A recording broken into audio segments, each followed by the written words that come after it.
Pak Syaiful, ini kan belakangan Ya. muncul lagi kan terkait dengan narasi perubahan yang memang digaungkan oleh pasangan Amin ini, terutama misalnya isunya yang sekarang lagi dilihat adalah tentang isunya IKN begitu ya, yang berlawanan sekali sama suksesornya Pak Jokowi bisa dikatakan lah, yakni kubunya Prabowo dan juga Gibran gitu. Walaupun di sisi lain kita lihat kan approval rating di kabinetnya Pak Jokowi terakhir kali based on survei masih 70%. Namun banyak juga yang kecewa dengan apa yang sudah terjadi belakangan ini dengan dinamika politik yang terjadi di negeri ini.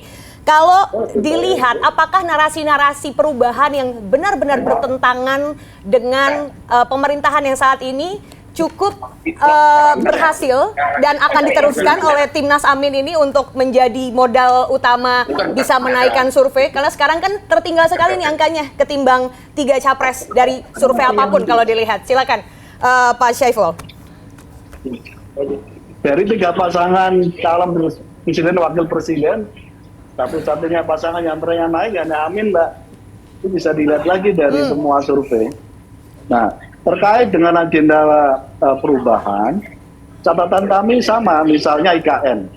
Kami menyetujui undang-undang IKN. Waktu itu, karena semangatnya satu, tidak akan menggunakan APBN. Tahu-taunya hari ini akan menggunakan APBN 500 triliun.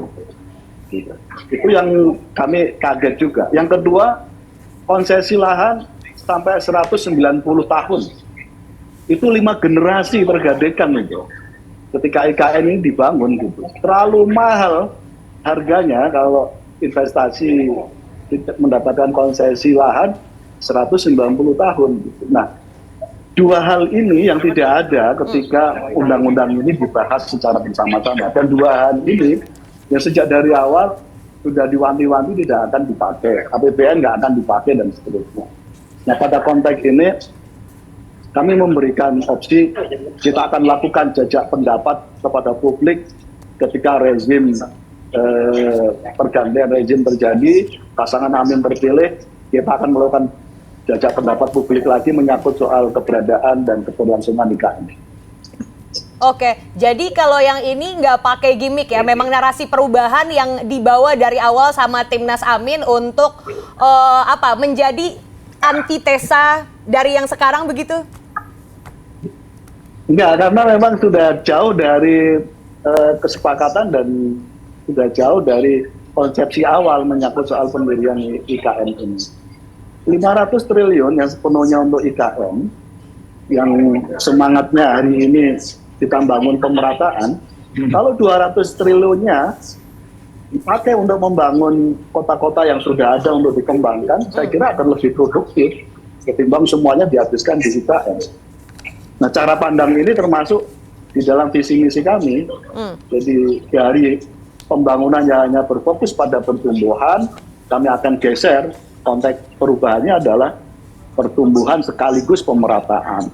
Jadi memusatkan pembangunan pada satu titik, itu termasuk yang tidak menjadi bagian dari semangat perubahan kami. Karena semangat perubahan kami adalah pemerataan di sebanyak-banyaknya, menumbuhkan dan membangun kembali kota yang sudah ada, dikembangkan lebih kuat, dan lalu menjadi sentra ekonomi baru, pusat-pusat pertumbuhan ekonomi baru. Nah, IKN dalam konteks kami, saya kira berbeda dari konsep apa yang kami bayangkan. Nah, karena itu, ketika pasangan kami menang, pasangan Amin menang, saya kira kita akan menggelar jajak pendapat baru menyangkut soal keberadaan IKN. Dan ini tidak gimmick.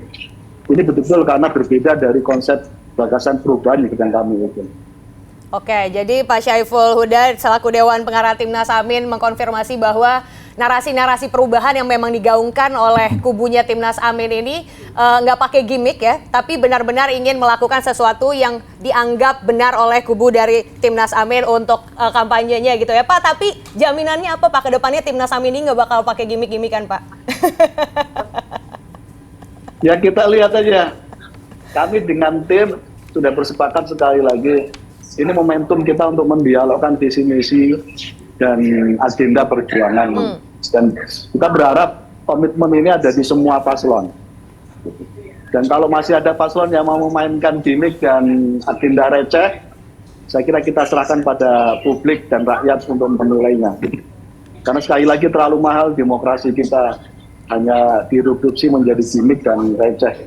Terlebih-lebih sisa waktu 72 hari, sekali lagi ini momentum terbaik untuk kita mendialogkan berbagai visi misi dari 3 pasangan calon ini. Baik, 72 hari untuk membicarakan substansi yang lebih kontekstual begitu ya. Terima kasih Pak Syaiful Huda. Silakan kami berikan kesempatan kalau ingin off terlebih dahulu Izin ya. karena silakan Pak Syaiful. Terima Izin, kasih Mbak banyak Anam. sudah bergabung bersama kami Mas ya Pak. Romi. Terima kasih.